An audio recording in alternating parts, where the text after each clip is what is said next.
Good Friday morning.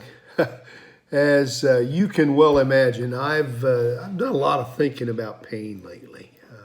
I'm talking about not just physical pain, I'm talking about emotional pain. I mean, with all of the things that are going on around us, dealing with people, and then, of course, dealing with the circumstances in my own home right now. The truth is, there's a lot of pain. But you know something? Something really happens when you stop focusing on your own pain and you start caring about somebody else. Well, I mean, something happens when you start showing mercy to other people. You know what? It lifts my spirit. It gives me energy. It increases my energy and it produces happiness. In fact, it's interesting when you study the scripture, you find that the word blessed literally means happy. In Matthew chapter 5 and verse number 7, Jesus said, "Happy are the merciful, for they shall be shown mercy." And so the truth is, if you really want to be happy, if you really want to have your spirits lifted up in a real way that lasts, then you need to learn to show mercy. You need to learn to care about other people. You need to learn to reach out to other people that are in need in their personal lives. I was thinking this week about all of the people that have been reaching out. We did a video. I say we did. We showed a video Wednesday night before the service, and it focused on Living Alternatives Pregnancy Crisis Pregnancy Center, which is dedicated to helping young ladies that find themselves with an unwanted pregnancy, but also have determined that they don't want an abortion. They believe that that baby is living, and they want to make sure they don't take a life. And then I also thought about those ladies that were busy for our vacation Bible school group. And although we're not able to have Bible school this year, they were out in neighborhoods seeing kids. One of the ladies was dressed as a dog with floppy ears and walking along. And they were taking, goodie baskets to the boys and girls. And I couldn't help but think, that's a way you lift your spirit. You get out and do for somebody else. You get out and care for somebody else. You worry about, or you concern yourself with dealing with the needs of somebody else. Now I realize you might be saying, okay, Dave, okay, how in the world, okay, you're talking about how in the world can I get started being an agent of mercy?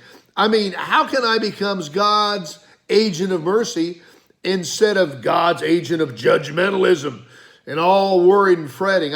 I think there are 4 very practical ways that you can be God's agent to the world. Let me share them with you this Friday.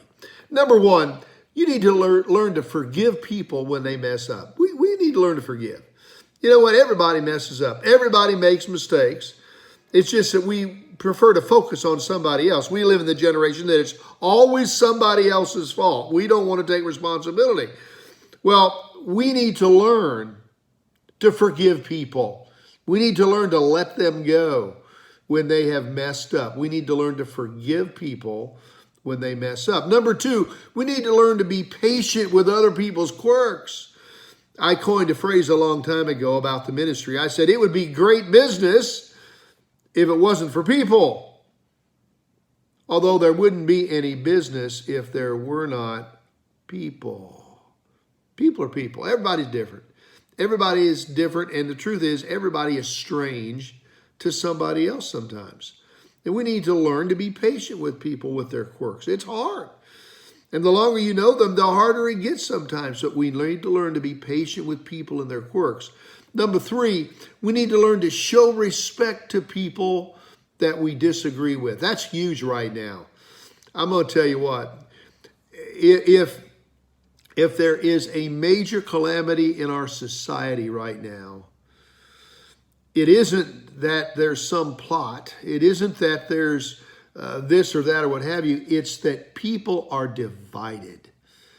People are divided. And we don't want to respect anybody that doesn't agree with us. And And unfortunately, we live in a time where with social media, we're able to express that on a regular basis. And so instead of fixing the problem, we complicate the problem.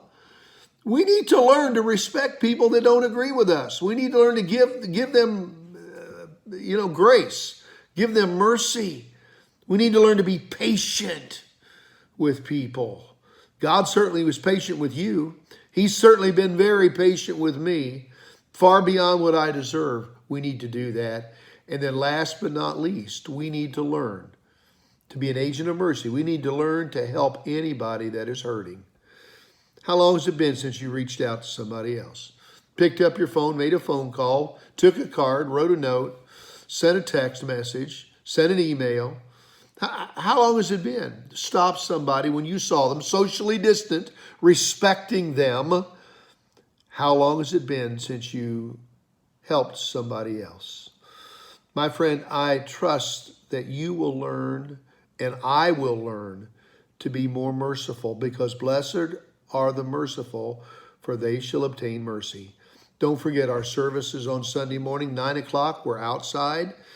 10:45, we're inside, socially distant. Please make a reservation. We're socially distanced. We're wearing masks in the building. And then, of course, we're on social media. We're on Facebook and YouTube. And we will not be on at 9 o'clock this week. We will be on at 10:45. Don't forget, we'll see you then. God bless you. Have a great weekend.